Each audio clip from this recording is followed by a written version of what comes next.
때문에 운행이 많이 없어졌고 거의 고정 배차만 남아있던 그런 시절, 고참들이 서서히 조기 전역을 하고 우리 부대 유일한 대형 버스 운전병으로 저만 남았습니다. 조기 전역이 타중대에서는 크게 신경 안 쓰는 것 같은데 수송은 진짜 조기 전역이 너무 컸죠. 조기 전역한 기간 동안 후임이 들어오지 않으니까 말이에요. 그렇지, TO가 안 나니까. TO를 미리 땡겨서 받는 게 아니니까. 이유를 물어보면 편제상 아직 전역이 안 돼 있어서 진짜 전역 후에 들어온다는 말뿐. 저는 평일, 주말 할 거 없이 개인 정비 시간도 거의 반납하고 방송에서 수송 방송만 나오면 불려다니는 바로 그런 운전병이었습니다. 고참들 전역해서 자기 혼자만 대형이어가지고 여기저기 계속 불려다녔대요. 그러던 어느 날 저는 이렇게 운전할 거라고는 상상도 하지 못한 바로 그런 날이 찾아왔습니다. 금요일 아침 일찍 대구에 파견자를 복귀시키러 가는 배차였습니다. 일어나자마자 사관 재량으로 점호 열애하고 밥 대충 우유 2개 먹고 수송부 내려가서 믹스커피 한 잔 타서 여유롭게 마시면서 검차 끝내고 선탑자와 함께 대구로 향했죠. 코로나 기간이라 휴게소에서 밥을 먹지 말라는 공문이 내려와서 먹을 거 사와서 버스 안에서 선탑자랑 노가리 까면서 먹고 대구 도착해서 파견자들 태우고 다시 부대 복귀하였습니다. 오전에 출발해서 일과가 끝나서 도착한 저는 오자마자 또 커피 한 잔을 땡기고 바로 평일 외출자들 외출 보내러 데려다주고 왔죠. 금요일 저녁 퇴근 시간이랑 맞물린 도로는 평균 20분 거리가 40분이 걸렸고 복귀하는 데만도 30분이 걸려서 돌아오니까 저녁밥은 이미 다 치웠고 선탑자랑 보고 후에 PX에서 냉동 사서 같이 먹고 좀 쉬다가 다시 외출자들 복귀시키러 버스 운행을 다녀왔습니다. 갔다 와서 다 내려주고 수송부에 버스 주차시키니까 9시 10분. 와, 아침에 운전하러 나갔는데 이것저것 다 하고 돌아오니까 9시 10분이었네. 와. 생활관 복귀하여 중대원들끼리 노가리 까던 중 점호 준비 전이라 점호 사항 전달하는 줄 알았는데 방송에서 갑자기 썰랑 당장 당지장관실로. 내려가기 전에는 평소 주말 배차 때문에 불렀나 보다 싶어서 느긋이 당직실로 가는데 가자마자 저보고 야 바로 앰뷸런스 준비해 라고 하는 겁니다. 여기서 TMI를 좀 붙이자면 조기 전역 때문에 앰뷸 사수들 다 조기 전역하고 저보다 윗잠이었던 앰뷸런스를 몰아봤던 운전병이 한 명도 없었으며 일병 짬찌 애들이 앰뷸 운전병으로 기량을 키우던 시기였기 때문에 아무도 없었대요, 앰뷸 운전병이. 그리고 열나면은 바로 국군병원으로 가서 코로나 검사받고 격리시키라는 지침이 있었습니다. 배차표 상에는 일병 짬찌 끄레기로 되어 있는 그 친구로 되어 있는데 코로나 의심 환자의 앰뷸 운행도 한 번도 안 나가본 짬찌를 야간에 첫 운행 보내는 게 아니다라는 판단이었는지 저의 의견은 물어보지도 않고 네가 가는 걸로 이미 됐어 라고 하더라고.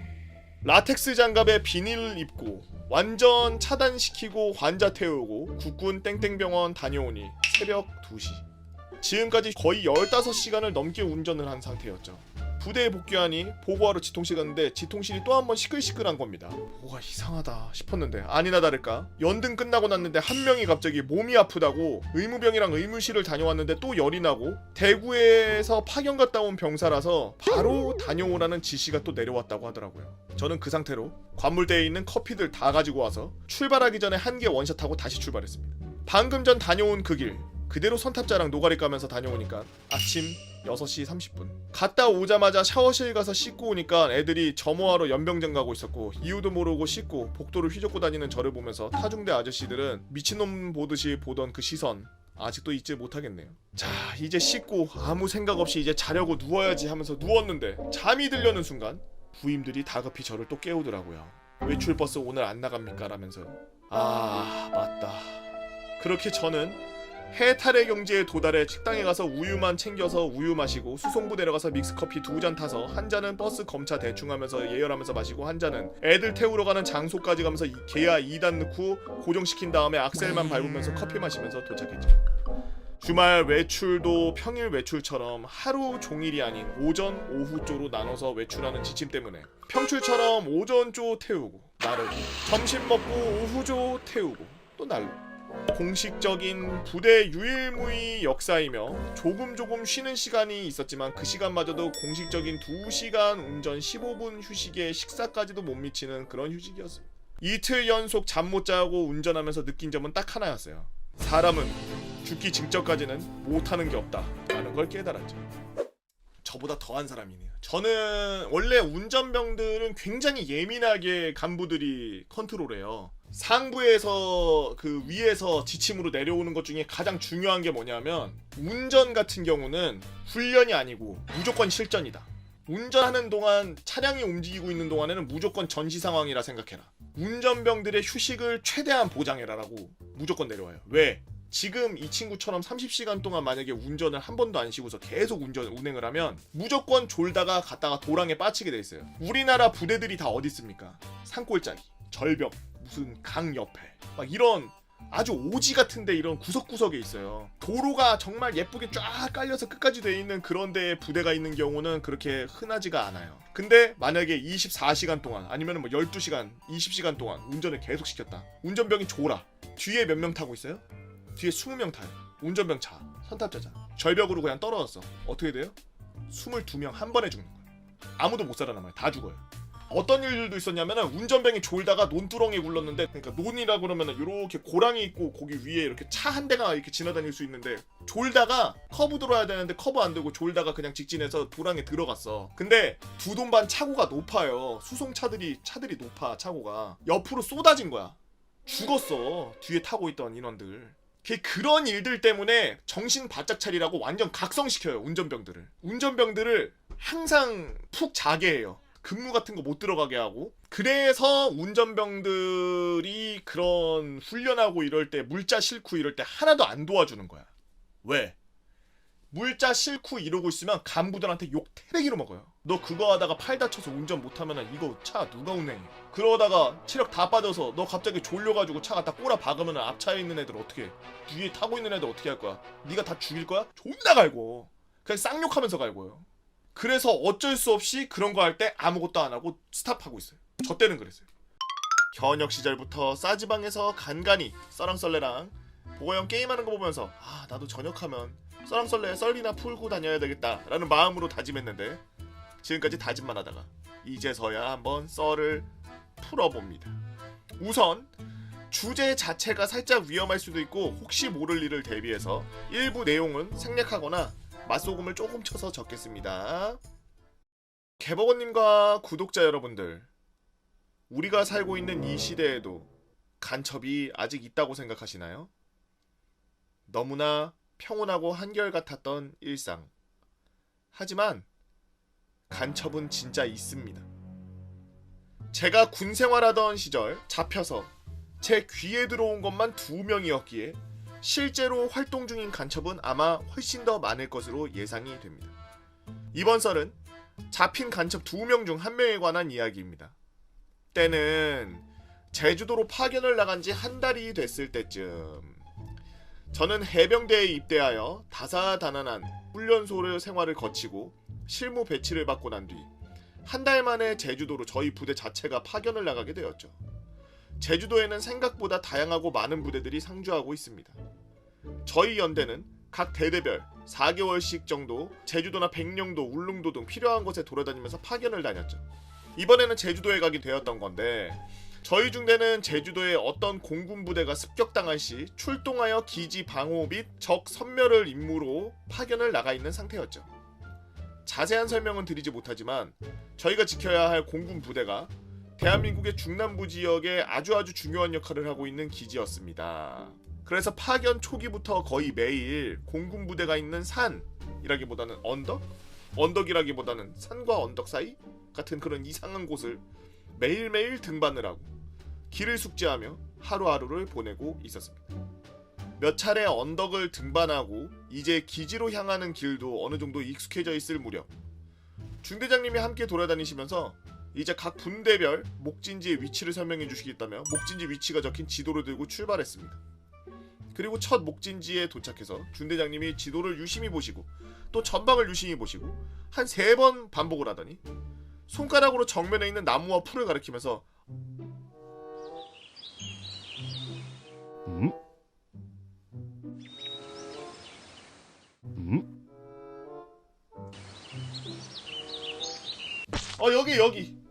여기야. 풀하고 나무가 있는 곳을 가리키며 여기가 목진지라고 하는 겁니다.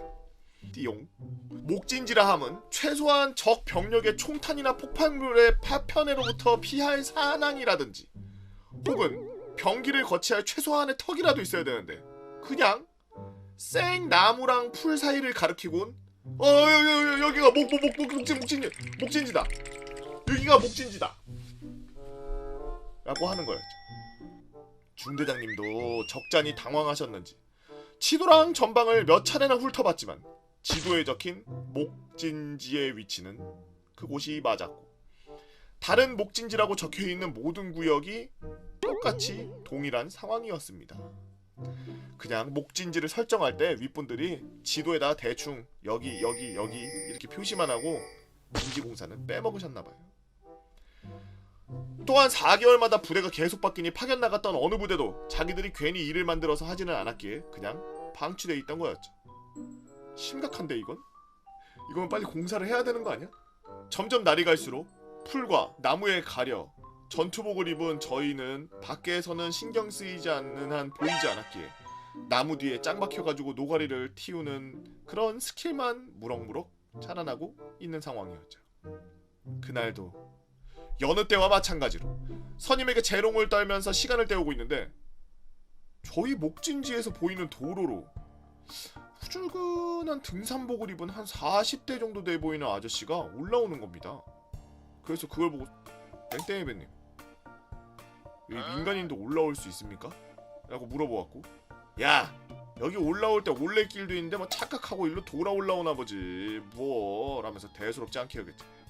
실제로 언덕 아래에는 뭐 학교라든지 뭐 상가 같은 그런 건물들이 막 그냥 다 있었으니까 그래서 그냥 그런가? 하고서 생각하고 선임과 노가리를 계속 까고 있는 상태였습니다. 그러던 도중 그 거동 수상자는 저희를 지나쳐서 도로를 타고 더 위로 있는 기지 쪽으로 올라갔고 어느 정도 선임과 이야기하다가 문득 스치는 생각이 아니 잠깐만 언덕 초입에 공군 위병소가 위치해 있고 검문을 하고 민간인은 들여보내지 않았을 텐데 그리고 올레길도 안 쓴 지 굉장히 오래됐는데 이거 어떻게 올 들어온 거지? 라는 생각이 스쳐갈 무렵 무전기에서 지휘소 여기는 땡목진지 땡목진지 여긴 지휘소 무슨 일인가? 여기 거수자매 공군기지 방향으로 사진을 찍고 있다가 다 가니 현재 언덕 아래로 도주 중 지시바람 이라는 겁니다. 한 3초 정도 정적이 있고 무전기에서 뭐해 모든 목진지 뛰어가서 거수자 잡아 라는 명령이 떨어졌습니다. 그렇습니다. 저희가 보고 그냥 지나쳤던 그 거수자가 언덕에서 좀 더 위로 올라가서 나무들이 거치고 기지가 보이자 휴대폰 카메라로 기지를 계속 찍고 있었다는 겁니다. 그걸 지켜보던 위쪽 목진지에서 뭐지? 하면서 아무것도 모르는 관광객이 와서 사진을 찍나? 하고 생각하고 말리려고 저기요 하면서 풀숲에서 나감과 동시에 거수자가 갑자기 번쩍 놀라면서 후다다닥 언덕 아래로 질주했다는 겁니다. 그걸 무전기로 지휘소에서 보고하니 중대장이 바로 생포명령이 떨어졌고 얼떨떨하게 저희는 모두 뭐야 우와 같은 소리를 내면서 언덕 중턱부터 기지까지 구불구불 이어져 있는 도로 옆 수풀을 수십 명에서 막 뛰어나와서 뛰기 시작했죠. 언덕 아래로 불이 나게 도망 중이던 질주하던 거수자 눈앞에 갑자기 도로 양 옆에서 풀숲에서 무장한 병사 수십 명이 각종 소리를 지르면서 도로로 막 뿅뿅뿅뿅 하면서 막 튀어나오니까 거수자도 당황하고 멍해졌는지 별다른 저항 없이 그냥 바로 잡혔습니다. 아마 거수자도 들어올 땐 공군 유병소를 피하기 위해 언덕 중턱까지 풀숲과 나무를 헤치면서 도로가 아닌 곳으로 들어왔던 것 같습니다. 마침 거기에 저희가 목진지라고 나무 뒤에 숨어 있었던 거였죠. 다행히 거수자는 무기를 휴대하지 않고 있었고 매우 평범한 등산복 차림에 휴대폰과 지갑만 갖고 있었습니다. 해당 거수자를 수십 명이 총구를 들이밀고 둘러서서 포박하는 명장면을 뒤에서 지켜보고 있으니 조금 뒤 상부에서 지역 경찰로 인계하라는 지시가 떨어졌고 저희는 그 자리에서 경찰관에게 거수자를 인계했죠. 그 거수자는 어떻게 되었고 어떤 놈인지 상세한 내용은 말단 병사인 저희에게는 전파되지 않았습니다. 추후에 중대장님께 간략하게 설명해주신 걸 들어보니 해당 거수자의 휴대폰에는 저희가 지키던 기지 사진을 포함하여 전국 각지에 위치한 군사시설과 군사지역의 사진을 상당수 가지고 있었다고 하더라고요. 근데 뭐 간첩을 잡고 하면은 포상금이나 뭐 그런 거 준다고 일반인에게도 홍보하고 다니는 포스터 봤었는데 이게 뭐 군사기밀 뭐 어떤 이유인지는 모르겠지만 저희에게 내려진 포상휴가나 포상금 따위는 없었고 간첩의 등장으로 인해 더 빡빡해지고 잦아진 훈련만이 저희를 찾았습니다. 아, 나머지 간첩 한 명은 나중에 상병 달고 연대 교육 시간에 들었는데 그 간첩도 상당히 허술하게 잡혔던 걸로 기억합니다. 제 부족한 필력으로 첫 번째 썰을 읽어주셔서 정말로 감사드립니다. 쓸 썰들이 굉장히 많은데 앞으로 쓸 썰들의 주제를 간략하게 적자면 뭐야? 뭔 미쳤네. 뭐야? 몇 개야? 해병대 역대 1사단 역사상 가장 최악의 가장 많은 타이틀을 가지고 전역한 사단장님. 해병대 선임들 눈에 동트는 걸로 만들어버린 무시무시한 공포설. 해병대 교육 훈련단의 모든 것. 해병대 용어 정리 및 부조리 총 집합 사전집. 군생활 중 실유격 훈련 5번 받은 설. 4박 5일 훈련 끝나자마자 무장사라길래 모집해고 했는데 전국 각지에 산불나 있던 설. 새벽에 입초해서 총 쏴서 입대 대대 총 쏴서 대대 인원 전부 잠 다 깨고 5대기 뛰쳐나온 설. 4일 동안 똥 참고 경주에서 포항까지 35km 행군한 설. 하경지에서 미친 중대장 때문에 한 달 동안 상륙 보유격 장갑 차 타고서 혼자 직접까지 간 설. 제주도에서 군대 외출 때 단체로 바이크 빌려다가 해수욕장에서 중대장 만나서 개걸린 설. 재테크 해병대 하사의 레전드 찐바로. 3일 동안 총 80km 산악 행군하는데 물 보급이 안 와서 중대장이랑 홍시 따먹고 중대원들이랑 다 같이 수돗물 떠다 마신 설. 휴가 10일 갈아쳐서 나간 레전드 선임 설. 역중대 선임이 군수품 빼돌리다가 사단 지휘 장모 CCTV실에 찍혀서 언병 쫑 출동한 설. 에이텐트? 그딴 거 무거우니까 버리자. 레전드 또라이 훈련 동기 설. 비바람만 불면은 새벽에 워터파크 개장했던 신막사 설. 제주도 개민지원이라는 이름 하에 이루어지는 마늘 노예 매매. 뭐 이외에도 자잘자잘한 정말 많은 썰들이 있는데 혹시 먼저 보시고 싶은 썰이 있다면 추천해주시면 그거부터 작성하겠습니다. 썰은 일주일에 한 편 정도 작성할 것 같네요. 개복원님 화이팅! 개복원님 유튜브 화이팅! 구독자 여러분들 만수무강하세요 라고 해병대 썰쟁이님께서 올려주신 재미난 썰이었습니다. 안녕하세요 보고요. 유튜브로 썰랑썰레 즐겨 듣는 한 구독자입니다. 썰랑썰레를 듣다 보니 간부에게 당한 에피소드나 억울했던 사연들이 굉장히 많은데 정작 진짜 좋은 간부님들과 같이 일했던 썰은 제가 못 들어본 것 같아서 이렇게 제 썰을 한번 적어봅니다. 우선 저는 헬기 부대에서 승무원으로 근무했었습니다. 헬기 부대는 다른 부대와는 다르게 본부 중대장을 제외한 모든 위관급 이상의 간부님들이 전부 조종사셨고 소위는 없습니다. 부사관분들인 경우에는 일부 통신, 일부는 행정, 보급, 일부는 급양을 제외한 많은 분들이 정비사 분들이셨죠.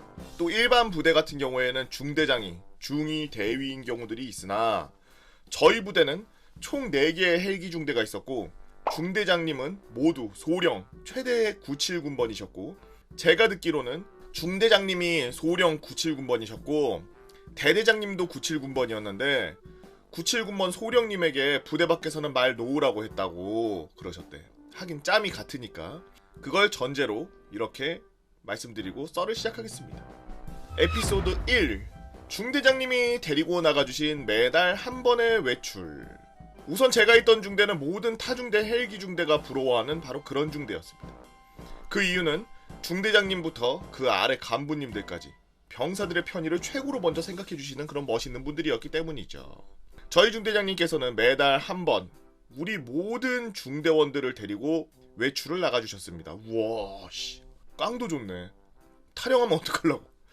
그리고 오전에 같이 영화를 보고 오후 시간은 분대장이 알아서 통솔해서 놀다가 들어와라 라고 하면서 집에 그냥 가버리셨고 우와 우리는 자유롭게 PC방도 가고 맛있는 것도 먹고 마음껏 놀다가 부대로 들어갔죠.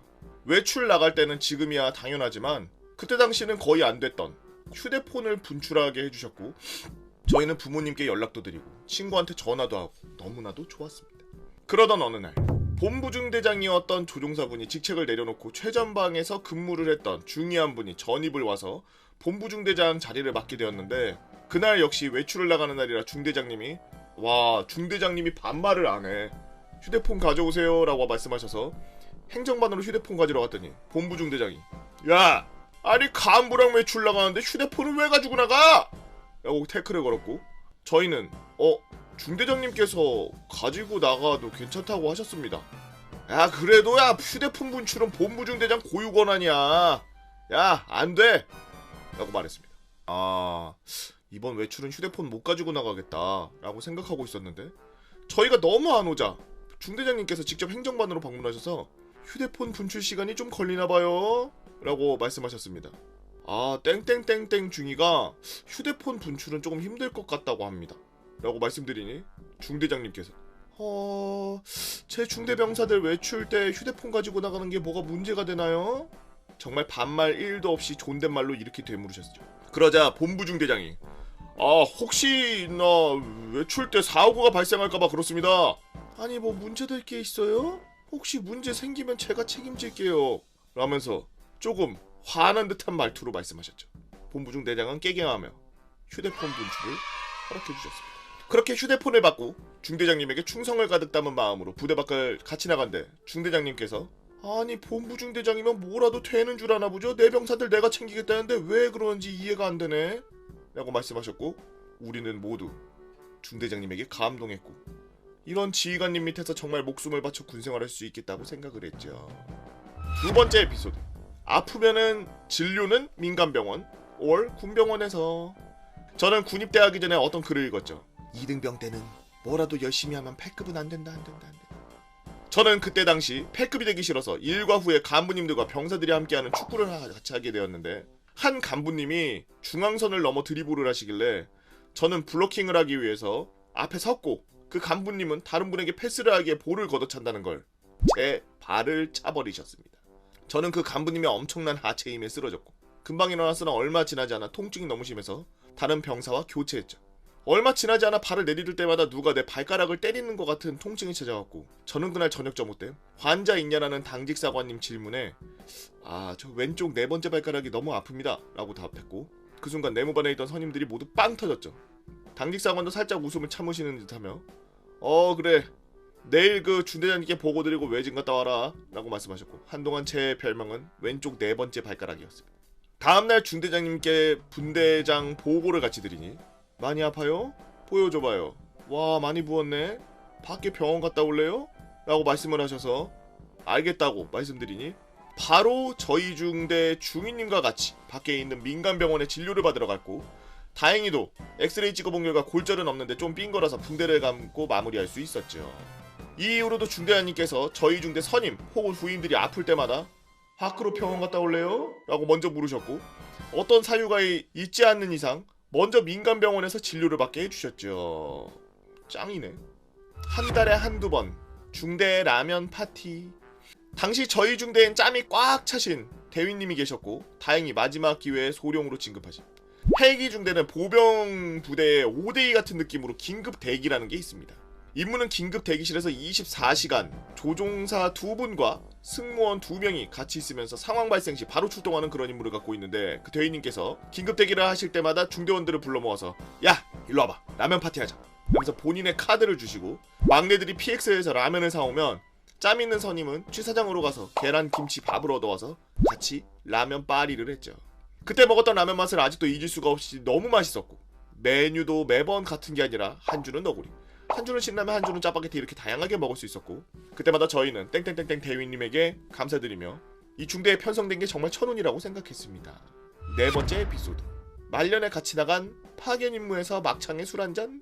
중대 간부님들이 감사한 일이 너무너무 많아서 시간 관계상 마지막으로 에피소드를 풀어야 되겠네요. 때는 제가 병장 1호봉 때 부임 한 명과 같이 4박 5일 파견을 나갔습니다. 저와 같이 파견을 갔던 준이 한 분과 중이 한 분 중에 중이 한 분은 헬기 조종사로 발령난 지 얼마 안 되신 갓 헬기 조종사가 되신 간부님이셨죠. 그래도 같이 몇 번 비행도 하고 얘기도 해보니 좋으신 분이라는 걸 단번에 알 수 있었습니다. 일하고 와가지고 3일째 되는 날 그 중위님께서 헤이 오늘 일 끝나고 와 막창에 소주 한잔 어때? 라고 저한테 물으셨고 저는 무조건 콜입니다. 중위님은 저와 후임을 같이 부대 근처에 있는 막창집으로 데려갔죠. 뭔 소리야 이게 병사야?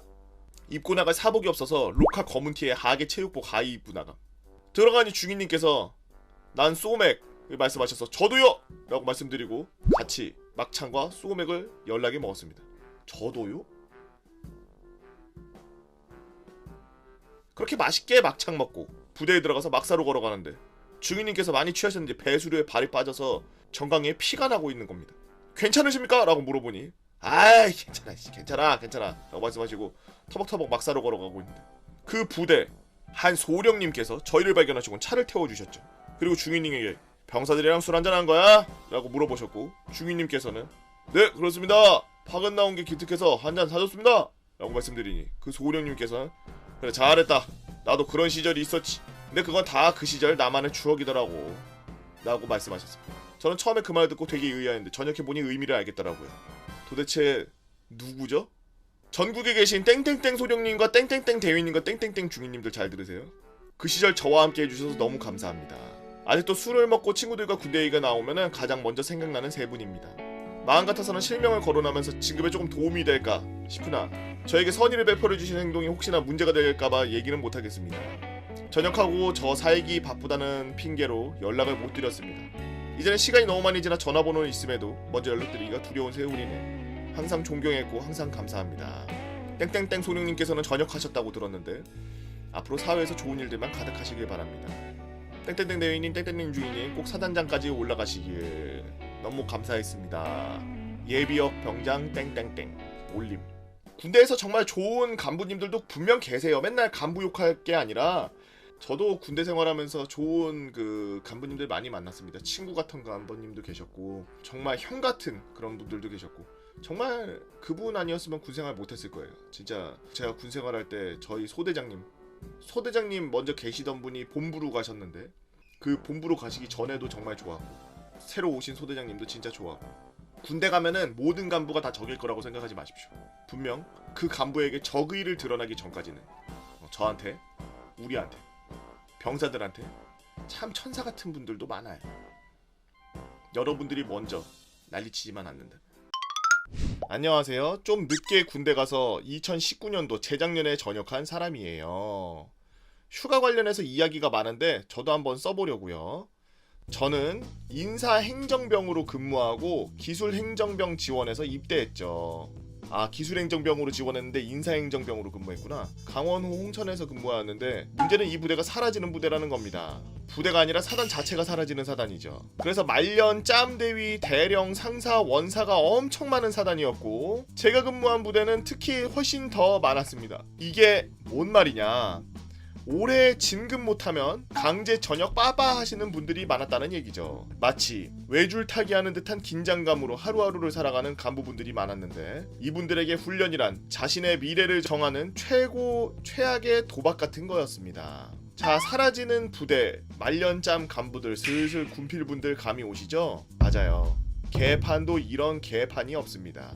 첫 번째 이야기, 나의 진급을 위해 너에게 휴가를 줄게. 병상관 명령권을 가지고 있는 것은 알다시피 분대장이 끝입니다.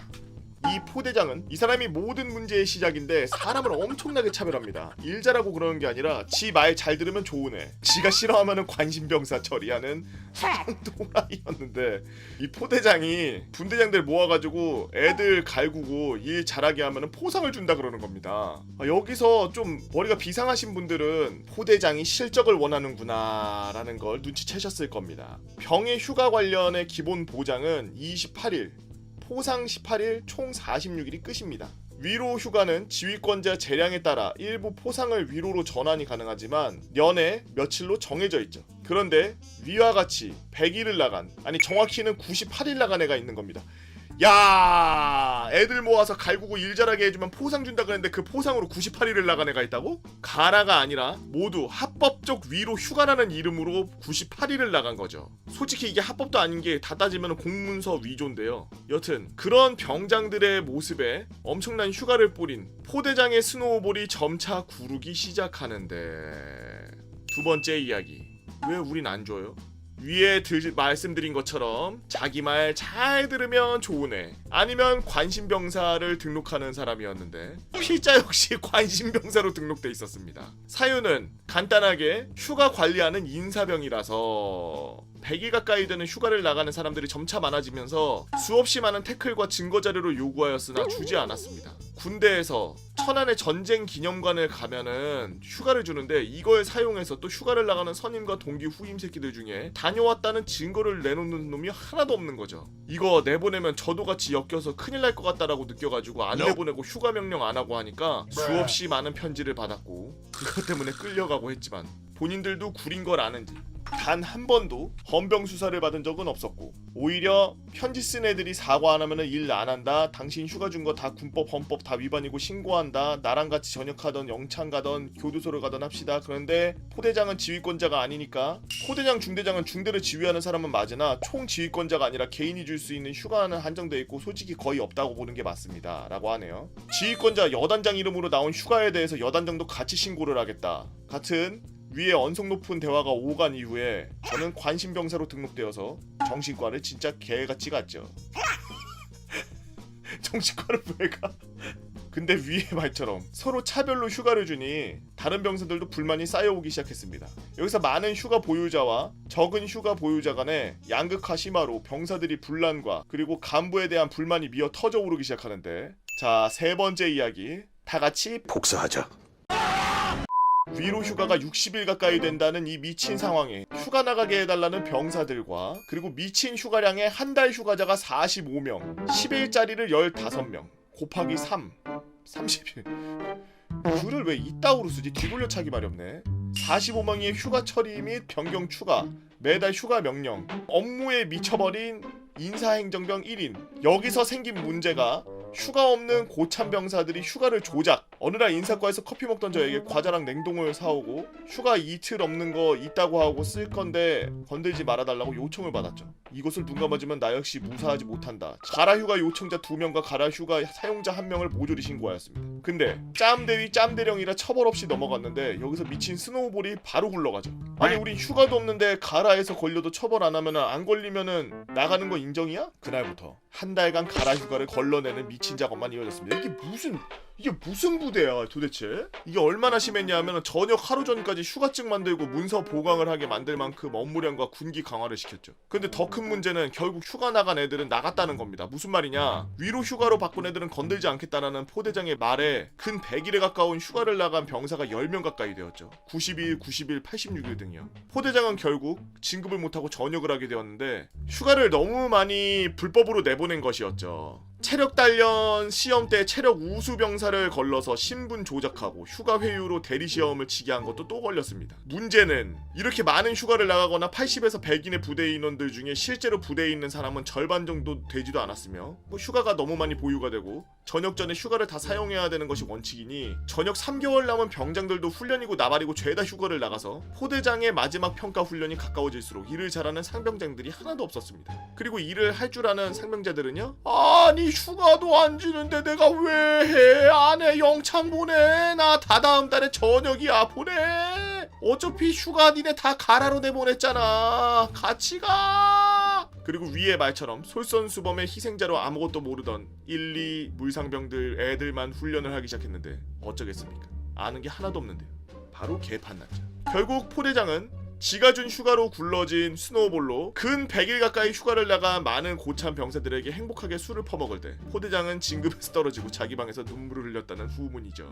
추가로 100명이 가까이 되는 부대에 행정병 3명, 인사 하나인 상태에서 거의 모든 휴가자가 제 손을 거치는데 많은 비위와 신고와 편지 등 모두 받았습니다만 한 번도 안 좋게 걸린 적이 없는 저의 휴가는 고작 58일.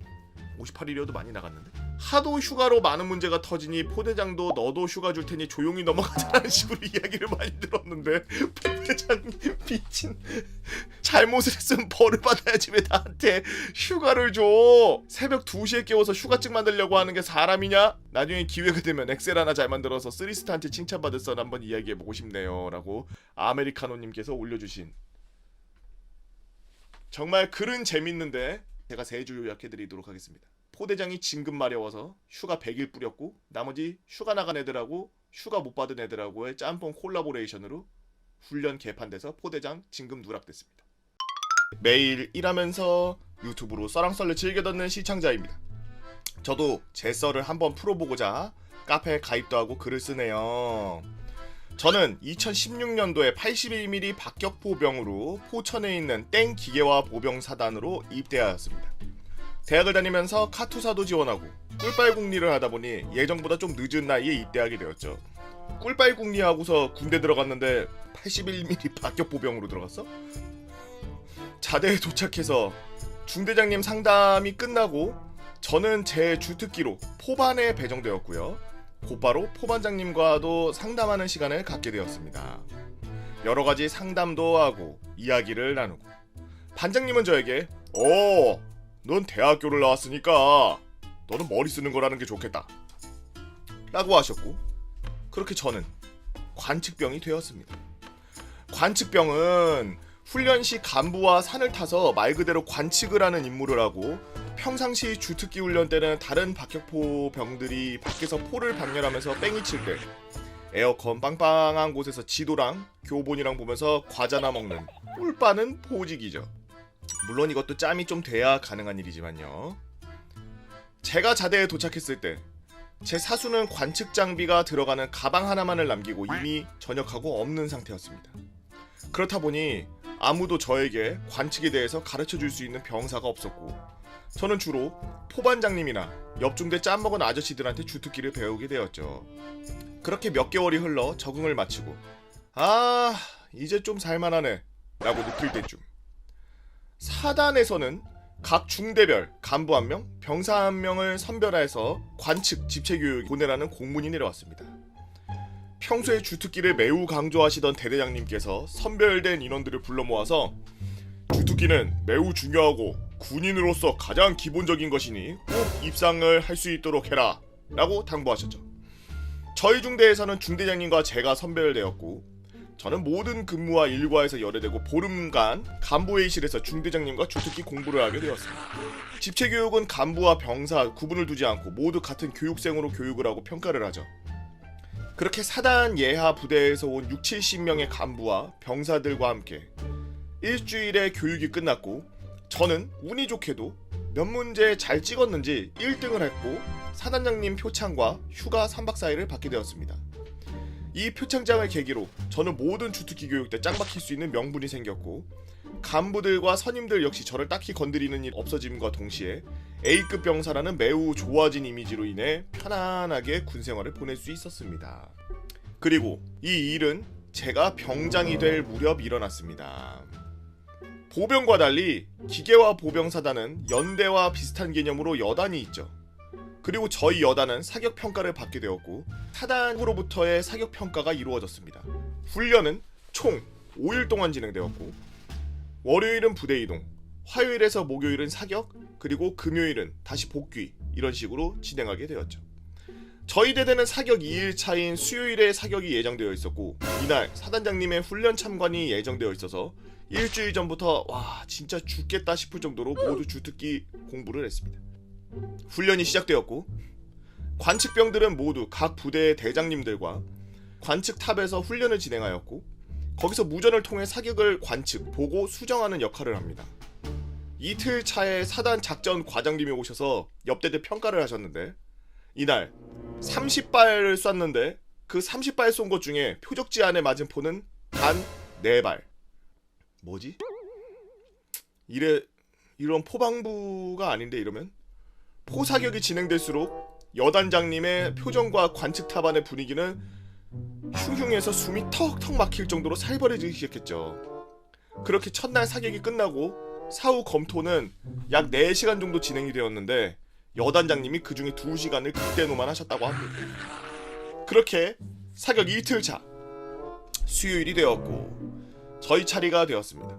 사단장님의 방문과 함께 훈련이 시작되었고 선글라스를 쓰신 사단장님은 상석에 앉으시면서 여단장 시작하지 라는 말과 함께 사격이 시작되었습니다.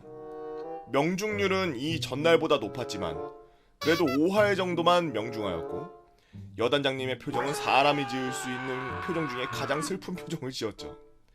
그렇게 저희 차례가 왔고 저도 교신을 하면서 발사 명령을 내렸고 발사! 라는 무전이 왔음에도 불구하고 아니 탄이 어디에 떨어졌는지 보이지도 않는 겁니다. 저는 제가 아는 모든 지식을 총동원해서 탄이 짧게 떨어졌다라는 결론에 도달했고 곧바로 사거리 수정을 한 후 무전을 하려는 순간 여단장님은 저에게 오히려 화를 내면서 탄이 표적 뒤로 떨어져서 안 보이는 건데 왜 사거리를 늘리냐? 그러다가 민가 근처에 터져서 불이라도 나면 책임지겠냐? 라면서 화를 내셨고 오히려 반대로 사거리를 줄이라고 명령하셨습니다. 일반적인 병사라면 이때 주눅이 들어서 명령대로 값을 불러야 되겠지만 뒤에 앉아계신 사단장님과 몇 달 전에 한번 뵙고 악수도 해서 그럴까요?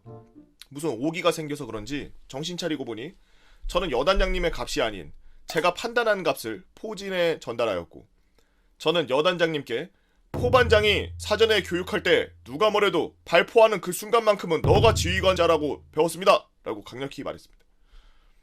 여단장님의 일그러진 표정, 저에게 징계를 내리겠다며 길길이 화를 내셨고 이를 본 사단장님께서는 병사가 부른 값으로 한번 포 한번 쏴봐 라고 하셨고 곧바로 사격이 이루어졌죠.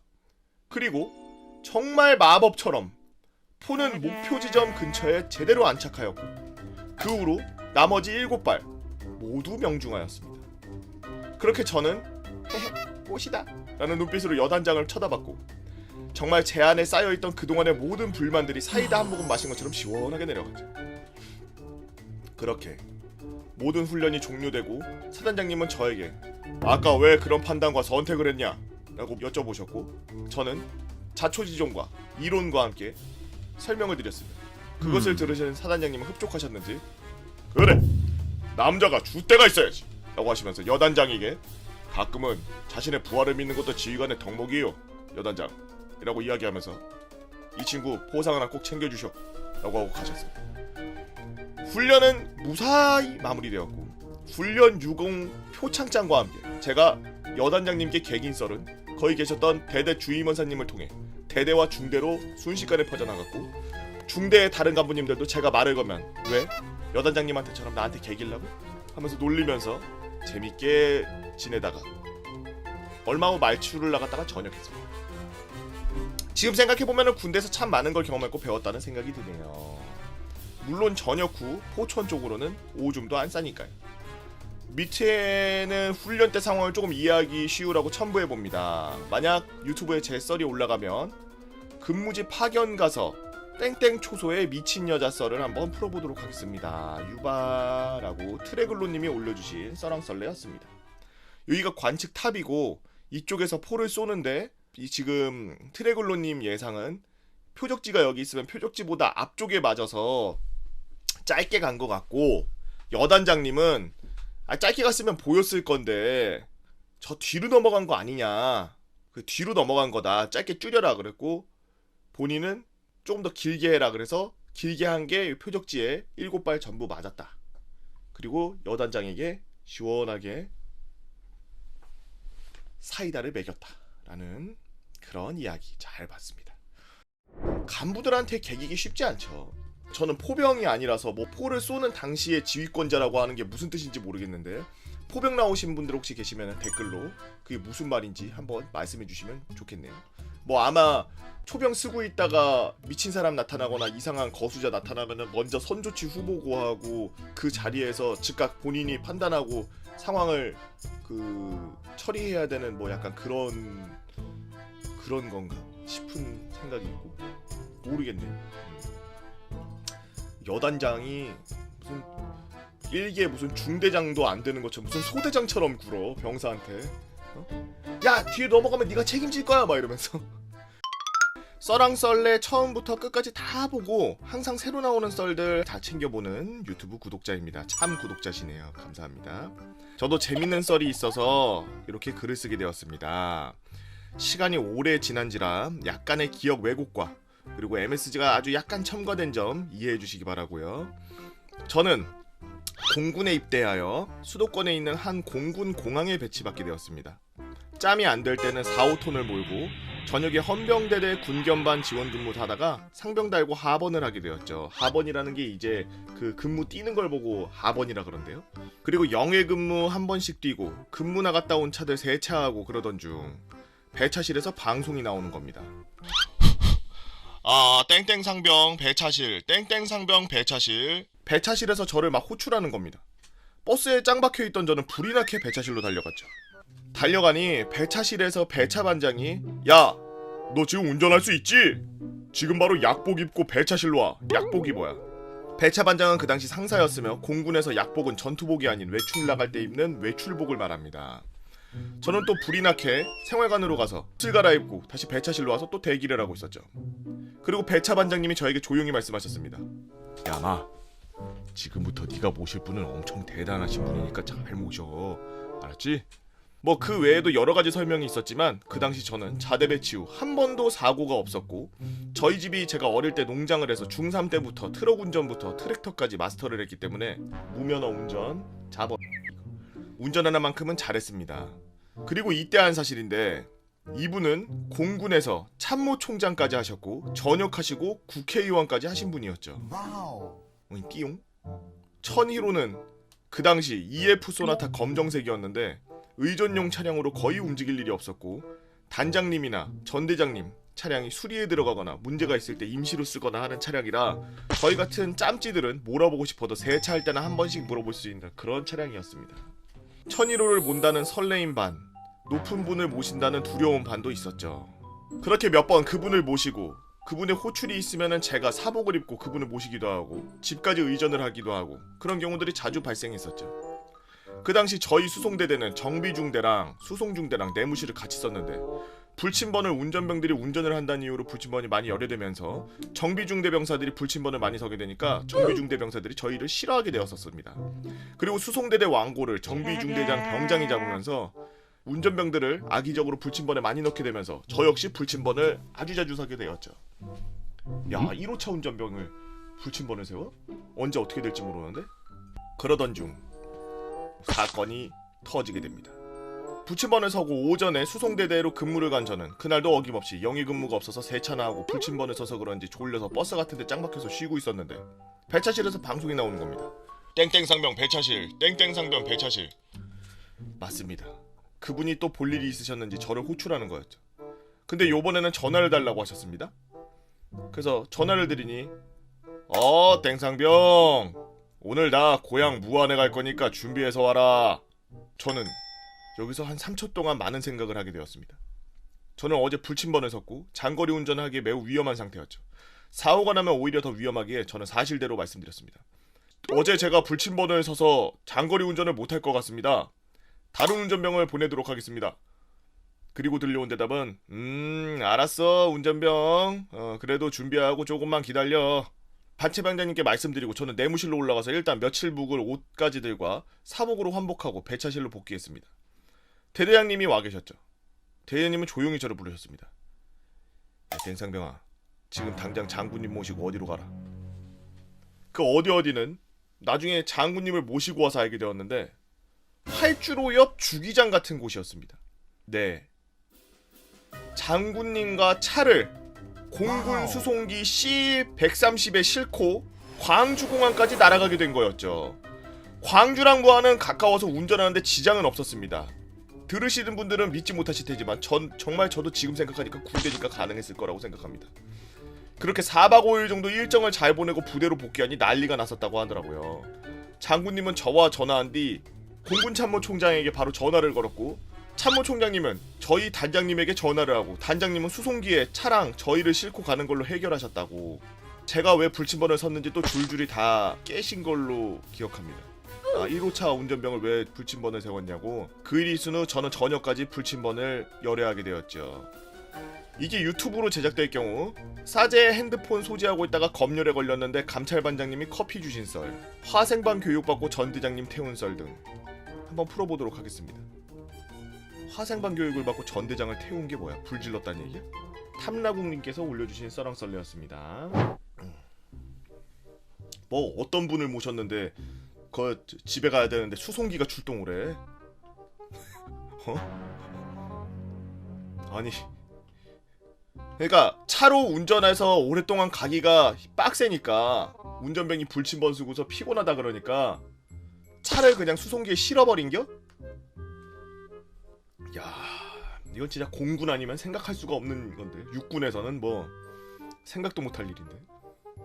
육군이었으면 어떻게 했을까? 육군이었으면 다른 병사로 따로 배치받아서 다시 따로 갔겠지. 그지? 육군이었으면 헬기를 띄웠다. 그러겠네. 헬기가 있지 참 육군도. 그러네. 저 정도 대단하신 분이면은 육군이었으면 헬기를 띄웠겠군요. 야, 근데 수송기에 차를 싣고 간다는 썰을 들은 거는 제가 썰랑썰레를 하면서 처음 듣는 얘기인데. 아니 수송기에 분명 막 차가 실리고 물자도 실리고 사람도 실을 수 있다는 건 분명히 알고 있지만 야 이건 그냥 거기까지 가야 되는데 졸리다고 하니까 그 운전병 걔는 데리고 가야 되겠고 그러니까 그냥 수송기에다 실어버린 거 아니야 차째로 차랑 같이. 보통 C300 같은 경우 제가 좀 찾아봐야 되겠다. C300 같은 경우에는 뭐까지 실리는지. 야 차를 실었다고? 아이고 C300 이렇게 생겼네. 아하 C300 헐큐리스. 와. 야 겁나 크네. 그래 보통 수송기라 그러면 이렇게 생긴 거지. 참 공군 썰들은 들을 때마다 느끼는 건데 참 육군 나온 저로서는 상상의 그 벽이 무너지는 약간 내가 알고 있는 이 군대 내에서 어떻게 이동해야 되지 뭐 이런 것들의 틀을 깨주는 정말 그 다이나믹한 공군 썰 한번 잘 들어봤습니다. 저는 14년 군번이에요. 제가 드릴 이야기는요, 말년병장에 전역 15일 남기고요, 영창을 받은 썰을 한번 풀어볼까요? 저는 60mm 박격포병으로 자대 배치를 받았지만 배치하고 나니 부대에 운전병이 확 다 전역하는 일들이 발생하여 운전병이 하나도 없으니까 지원자를 찾기에 입대 전에 주류 운송을 하던 저는 냉큼 물어버렸죠. 그렇게 운전병으로 휙 바뀌고 나중에는 CP병도 겸하는 1호차 운전병이 되어 개꿀을 빨았죠. 때는 15년도 겨울. 저는 후방에 있는 모 사단의 모 중대에서 군생활을 계속해 나가고 있었습니다. 동기들은 다들 말년 출타 나가고 저는 휴가를 떠나보내버렸기에 휴가를 못 나가고 FTA 훈련인가 뭔가를 나가야 했습니다. 땡땡시와 그 주변 일대를 방어해야 하는 상황으로 훈련이 진행되었던 걸 기억합니다. 저희 부대는 어느 산과 그 일대였고요. 그때 당시 저는 1호차 운전병이었기 때문에 지휘 통제실을 설치한 어느 산에서 통신병들과 대기하고 있었고, 다른 운전병 후임들과 맞선임들 한 명은 전부 작전지로 나가서 군대용 무전기 하나, 그리고 저와 대대장님의 연결 무전기라고 쓰고 심부름꾼 전용 무전기 하나, 그리고 지휘 통제실 주위 순찰도 돌고 있으니까 지통실 무전기 하나, 총 이렇게 3개를 들고 있었죠. 그렇게 한창 경기를 쓰면서 시간을 때우던 중 후임 하나가 길을 잃어버린 것 같다며 무전을 해왔습니다. 저는 그 후임에게 야 그럼 옆에 선탁관보한테 길을 물어보든가 해야지, 뭐 내비 켜달라고 하면 되잖아 라고 하자 폰 배터리 충전 안 시켰답니다. 이 말을 듣고 도대체 뭐라는 거야 라고 생각하면서 간부에게 대대장님께 보고 드립니까? 이라고 농담하였습니다. 결국 웃으면서 부대에서 보자 라는 소위의 말을 끝으로 조용히 있다가 또 똑같은 후임에게 또 무전이 왔습니다. 아 땡매니님 차바퀴 빠졌는데 어떻게 뺍니까? 순간 잘못 들었나 되새김질하면서 다시 무전이 왔습니다. 아 땡땡매니님 산 올라가다가 바퀴 빠졌는데 어떻게 하면 됩니까? 산에 올라오다가 흙이 바퀴에 빠졌나 싶어가지고 채널 땡땡으로 맞추고 다른 운전병 불러서 도와달라 그래. 상부에 보고하면 100% 깨지기 때문에 그게 싫었던 건지 저나 다른 운전병에게 무전을 한 거였죠.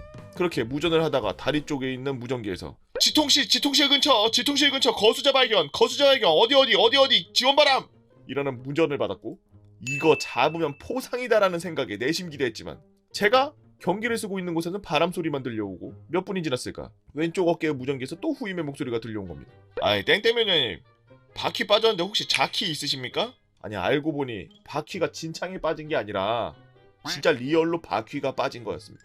야! 아니 그걸 왜 지금 이야기해? 진창에 빠진 건 줄 알았잖아. 자키 또 왜 없어? 어이가 없어서 화를 내는 저에게 후임은 정말 멋진 한마디를 날려줬죠. 아 이거 의자 눕히면은 불편해서 빼놓았는데 다시 챙기는 걸 잊어버렸지 말입니다. 자키 있으십니까? 그래서 거진 10분간 후임의 핑계와 도와달라는 무전을 계속 받으며 머리가 아파져가는 와중에 대대장님께서 잔심부름을 시키는 무전과 후임의 자키를 찾는 무전이 계속 들려왔고, 계속 2개의 무전기에 대답을 하던 저는 후임에게 너무나 화가 나서 네가 좀 알아서 해 빨 이러면서 무전을 날렸고 라는 정장만 흘렀죠. 네, 대대장님과의 무전기에다 대고 네가 알아서 해 라고 욕을 해버린 거죠. 잠시 침묵을 지키던 대대장님 무전기에서는 웃음소리와 함께 한마디가 들렸습니다. 나중에 보자. 너무 당황스럽고 이 상황을 만들어준 후임에게 너무 감사해서 후임의 무전 연결 그냥 끊어버리고 야됐다를 마음속으로 계속 외치다 보니 담배가 피고 싶어지더라고요. 에이씨 어차피 영창 갈 것 같은데 담배도 펴버리자 라는 심정으로 담배에다가 불을 붙였더니 옆에서 저도 불 좀 빌려주세요 라는 말소리에 경기도 지원 온 아저씨인 줄 알고 불을 붙여주려고 말없이 담배 피우고 있는데 아저씨가 말하더군요. 의도한 건 아닌데요. 다 들었어요. 힘내세요. 그 한마디에 마음이 살짝 뭉클해짐을 느끼며 아저씨를 바라봤는데 이런 대항군 그 3글자가 면전 앞에 보이더라고요.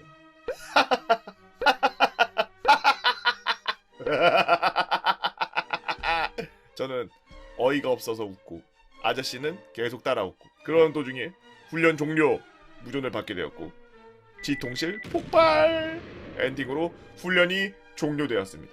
부대로 복귀 후 폭파당한 것과 별개로 저는 대대장님께 불려갔고 바퀴가 빠진 사실을 이야기하면 수송대도 없는 저희가 부대 특성상 운전병인 저희 분대만 다 갈려나갈 거였기 때문에 그 점을 숨겨가며 죄송합니다만 반복했죠. 그렇게 대대장님께서는 친히 저에게 영창을 선물해 주셨고 군생활 고생했으니까 리조트에서 좀 쉬다 와 라는 대대장님의 말과 함께 영창을 떠났죠. 5일에 영창을 다녀오고 동기들을 배웅하며 짬밥을 먹는 경험을 하게 되었네요. 뭐랜 했냐 내가님이 올려주신 썰랑썰레였습니다.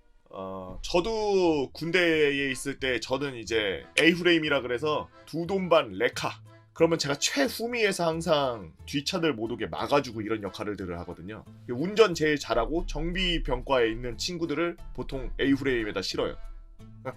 근데 그 차에 유선으로 돼 있는 그 전화기 있어요. 보통은 다찌라고 하는 차나 혹은 뭐 컨보이라고 하는 지휘 차량에다 다는데 유선 무전기가 여기 하나 있고 그리고 음질 거지 같은 그런 완전 조그만한 싸제 그 무전기 그거하고 그래서 메인 지휘대하고는 이걸로 통화하고 우리 후임들 차량이나 뭐 요런 데 있는 애들하고는 이걸로 얘기하고 그러거든요. 근데 이 무전기로 갖다가 막 장난치고 막 엄청 노는 거야. 막 졸리지. 무전기에서는 지들끼리 개 화하고 있지. 996K 이거는 막 계속 혼자서 스스스스 막 혼자 막 이상한 소리 나고 있지. 막 짜증나는 거야. 정신 하나도 없어. 그러다가 후임 하나가 뭐 복귀해서 무슨 뭐 새우깡으로 내기합니까 어쩝니까 막 이러면서 아주 시시껄렁한 얘기를 하고 있는 거야. 지금 작전 중인데 졸려 죽겠고 막 짜증나는데 그래서 아무 생각 없이 무전기 들고서 야 넌 복귀해서 넌 새우깡 먹다가 입천장 다 까질 줄 알아 그러거든. 근데 어머 들고 있는 이게 유선으로 돼 있는 무전기를 들고서 말하는 거야. 중대장님하고 대대장님하고 연결돼 있는. 진짜 다행히도 나는 진짜 다행히도 대대장님이 그날 안 왔어. 그 작전에 안 따라왔어. 큰 작전이면 보통 따라오는데 그 작전에 안 따라왔어. 그 중대장님 말이야. 그때 만약에 대대장님들을 들으셨으면은 이 사람이랑 똑같이 바로 영창을. 여튼 군대 가면은 가끔씩 저런 아주 사소한 실수들이 있습니다. 근데 저런 에피소드들이 생각날 만큼 정말 할 거가 없기도 해요. 예. 정말 무료하고 진짜 똑같은 생활의 연속이며 계속 그냥 뺑이만 쳐서 고통스러웠던 거는 또 머리에서 지워지거든요. 항상 우리의 기억은 아름답고 재밌었던 것만 남습니다. 여러분들이 옛사랑을 추억하는 것처럼. 없나? 제가 복무 중인 곳에서 전임받은 건 1월 중순. 의무경찰로 뽑히고 온 것으로 군인보다는 경찰로 복무하는 게 사회에서 순찰과 교통정리 시위 진압을 한다는데 설렘으로 다가왔죠. 하지만 타격대라는 곳에서 일을 하게 되어서 365일 하루종일 정문에서 교대로 지키고 민원인 안내하고 택배 보관하면서 경찰서 의경 생활을 하고 있을 때였습니다. 그러던 어느 날 선임들이 하는 소리를 들었습니다. 저희는 슬기로운 복무 생활이라며 선임과 후임들이 단아까보다는 형 동생을 지향하며 누구 형, 누구야 이러면서 생활을 합니다. 형, 이제 저녁 일주일 남았는데 복권 한번 사봐. 당연하지. 오늘 저녁 시간에 내가 사온다. 이번에 저녁 하는데 당연히 1등이지. 그럼 당첨되면 우리 한턱 쏴? 이러면서 사러 나가더라고요. 저는 20살이 되자마자 늘 복권을 주당 2만원씩 사온 착실한 복권러였고 군대에 오고 나서부터는 살 수가 없었죠. 그 소리를 듣고 와 여기서도 복권을 살 수 있겠구나 라고 생각했고 당장 나가서 저도 사고 싶습니다 라고 말하고 싶었으나 이제 전이 본지 일주일도 안 된 짬찌끄레기인 제가 할 수 있는 것이 없었죠. 그리고 시간이 흘러 3월달부터는 슬슬 나갈 수 있게 되었습니다. 그때 이후로 복권을 사서 일주일치 행복을 충전하며 당첨되면 얼마겠지? 당첨되면 뭐하지? 이러면서 지갑에 늘 3장씩 채워놓고 다녔었죠. 그렇게 한 달하고도 3주 정도가 지났고 시간이 흘러 마음은 간절하나 늘 또 어디 낙첨이거나 5등이겠지라는 생각이 들었고 일단 1등 당첨되기 전에 내가 산 곳에서 1등이 나와야 가능성이 더 있지 않을까라는 생각을 하며 또 사러 갔습니다. 하지만 이게 웬일인가요? 입구에 당첨자 수가 N명에서 N+1명으로 되어 있고 A4 용지로 몇 회차 자동 당첨 24억이라고 써져 있는 겁니다. 아이러니하게도 제가 그날 산 용지도 자동 3장이었죠. 근데 저는 크게 기대감을 가지지 않았고 자동으로 얼마 주세요 이렇게 하고 계산하고 다시 복귀한 뒤에 후임 2명에게 말했습니다. 야, 내가 산 데서 자동으로 당첨 한 명 나왔던데. 나도 자동인데 이거 나 아냐? 아 당연히 땡땡땡 일경님 거죠. 와 당첨되면 저희 맛있는 거 사줍니까? 그런데 이렇게 기대해놓고 아닐 수도 있지 않습니까? 아 당연히 내가 당첨이겠지? 이제 후임들이 주변 사람들 공개적으로 야 한번 보자, 야 한번 봐보자 이러면서 확인하려고 하고, 저는 그런 게 귀찮아 할 일이 있다며 내무반에 빠져나오고 새벽 2시 야간 근무를 서며 번호를 한번 맞춰봤습니다. 3장 중에 먼저 확인한 2장, 같은 번호가 1도 없었으며 무슨 60개 중에 1개도 안 맞냐 이런 생각을 하면서 한숨을 쉬면서 확인한 마지막 장은 맨날 6개 한 줄에 1-2개 맞고 근소한 차이로 틀리던 그런 날과는 달리, 어디 보자, 이번 당첨 번호가 땡 땡 왜 3개가 똑같지? 5등인가? 씨발 이러면서 육성으로 당황함이 튀어나왔고, 혹여나 내가 머릿속으로 생각하고 있던 당첨 조회 번호가 진짜 맞는지 다시 보면서 한 20번 정도 확인했던 것 같습니다. 그렇게 당첨이 확실시되자 저는 그 당시에 새벽 1인 근무여서 내무반에 잠깐 들러 직원분에게 가족사로 양해를 구하고 핸드폰을 가져왔고, 가족 중에 누나에게 제일 먼저 전화했죠. 여보세요? 땡땡이가 뭐 새벽에 웬일로 전화했냐? 누나 나 큰일 났어. 누나 나 큰일 났어. 뭐야 무슨 일인데 왜 그래? 괜찮아? 괜찮아. 아니 나쁜 건 아니고 좋은 쪽으로 큰일 났어. 무슨 일인데 그래? 뭐야 왜 그래? 왜 이렇게 떨어? 나 돈 관련된 건데 진짜 나 내가 어떻게 해야 되냐? 뭐 무슨 범죄자라도 잡아서 포상금 준대? 그거랑 비교도 못하지. 와 뭐 로또 당첨됐어? 와 이게 진짜 되네. 뭐 2등 됐어? 아니 1등 1등? 큰 누나는 잠시 동안 거짓말 치지 말라며 2번 정도 믿지 않다가, 원래 사고도 안 치고 거짓말을 안 치는 제가 이렇게 말하니 금방 믿어주었고 난리가 났습니다. 그때는 4월 말이라 부모님에게 어버이날 깜짝 선물로 숨기자고 제가 말했죠. 그렇게 저희는 대박이다, 어떻게 이런 일이 다 있냐, 대박이다, 이거 뭐냐, 이걸로 뭐 할까 이러면서 시간을 보냈고, 작은 누나가 음식집 일을 끝내고 왔습니다. 작은 누나에게도 똑같이 큰일이야 누나 어떻게 나 큰일 났어 이러면서 말하니, 작은 누나는 모태솔로인 저에게 뭐 여자친구 숨겨놨는데 임신했냐? 이러면서 극단적으로 말했길래 웃으면서 좋은 일이야 이러니까 뭐 로또 1등이라도 됐냐? 하면서 바로 맞추더라고요. 어떻게 알았냐고 하니까, 아이고 땡땡님 저에겐 얼마나 주실련지요. 저는 진짜 몇 천만 주셔도 됩니다. 몇 천만? 이게 배가 불렀구만 이러면서 서로 기뻐서 장난치기 바빴고, 1억 5천씩 준다고 해서 그 돈으로 저금하고 전세 찾아보라고 하고 한다니까 난리가 났죠. 그렇게 저는 통화를 마치고 다음날 원래대로라면 5월 중순이었던 외박 날짜를 5월 3일로 끌어서 4일날 서울로 출발했습니다. 용산에 도착하고 나서 지하철을 2정거장 간 후 택시를 잡아서 농협 본점으로 가달라고 하면 귀찮은 상황이 생길까봐 주변 역에 몇 번 출구로 가달라고 했죠. 본관 1층 입구. 네 고객님 무슨 일로 오셨을까요? 저 로또 배당금 받으려고 몇 회 차시고 어디 지역이고 복권 산 곳 이름과 거주지를 묻고 다 대답한 뒤 복권 당첨금 전용 상담사가 있는 3층으로 올라가려고 하자 주변 직원들과 사람들의 관심이 쏠리더라고요. 그렇게 3층에 도착하고 나서 상담사분과 상담을 했죠. 계좌 만들고 입금하고 최대 한도 1회에 1억, 하루에 5억, 체크카드 결제 한도 최대 5천만 원으로 설정하고 저에게 상품을 여러 개를 추천해 주시는데, 저는 가족에게 이미 다 말해와서 나눌 거니까 상품은 관심 없고 군인이라 1년 동안은 돈이 동결되어 있을 거다. 그러니 5억으로 3년치 적금과 2억으로 1년치 농협 적금을 만들겠다 해서 만들었습니다. 그리고 당첨자 분들 다 조사하는 거라고 저한테 무슨 꿈을 꾸었는지 물어보더라고요. 사실 저는 당첨 용지를 토요일이 아닌 그 다음 주 목요일 정도에 늦게 확인한 거라 맞는지 모르겠지만, 늘 당첨되면 우리 가족에게 똑같이 나누는 생각을 하면 복권을 사는데, 그때 최근에 꾼 꿈은 진짜 내가 당첨이 돼서 나눠주는 꿈을 꿔서 똑같이 그렇게 설명을 했습니다. 그 후에는 이제 일방적인 대화로 20대인데 거금이다, 돈도 돈이지만 나이가 너무 부럽다면서 대화를 하고 주변 백화점 추천을 해달라 하여 신세계 본점과 롯데로 가서 가족들 선물과 저를 위한 플렉스를 하고, 누나 자취방에 들러서 선물과 돈을 주고 하루 정도 서로 뭘 할 건지 행복한 계획을 짜고 본가로 돌아왔습니다. 본가로 돌아가서 어버이날 선물로 어머니가 가지고 싶어 하셨던 구찌 장지갑을 사들고 간다 하니 어머니가 터미널 앞까지 태우러 나오셨더라고요. 그냥 지갑만 드리기에는 뭐해서 현금 100만 원을 뽑아서 넣고 드리니 울먹이시면서 사촌 이모들에게 자랑하시더라고요. 그렇게 저는 기분이 좋아진 채로 집에 가서 게임을 했고 아버지가 도착하셨습니다. 저희 아버지는 진짜 표현은 안 하시지만 자식사랑이 있는 츤데레셔서 이번에 회사차로 5톤 탑차 6천짜리 할부가 있었는데 1억을 드리니 덤덤하시지만 자랑스러운 말투로 잘했다 라고 3마디 해주시고 담배 피러 가시는데, 표현을 잘 안 하시는 아버님께서 저렇게 말씀해 주시니까 너무 기분이 좋았습니다. 그렇게 가족에게 분배가 끝나고 저는 3년 적금 5억, 1년 적금 2억짜리, 그리고 그냥 현금으로 2억은 주식에 넣어서 남은 돈은 군 생활비로 쓰고 있죠. 여튼 미흡했는데 읽어주셔서 정말 감사하고요. 증거가 하나도 없어서 안 믿으실 분이 계실지 모르겠지만 상관없습니다. 제가 갖고 있는 잔고는 진짜니까요. 근데 저 친구가 저거 당첨되고 와가지고 제 방에다가 얼떨떨했는지 그냥 5만원 툭 던지면서 형 저 로또 1등 당첨됐어요 이러더라고. 로또 1등에 당첨됐다고? 그랬더니 또 돈 툭 던지면서 네 형 당첨됐어요 이러더라고. 야 그걸 왜 여기서 이러고 있어, 빨리 써랑썰레 했어. 그래서 써랑썰레 써준 우리 현역 친구 정말 감사드립니다. 덕분에 각이 나왔네요. 참 가족들한테 저렇게 순수하게 다 말하고 순수하게 줄 수 있는 저런 순수함, 정말 그런 부분은 배우고 싶네요.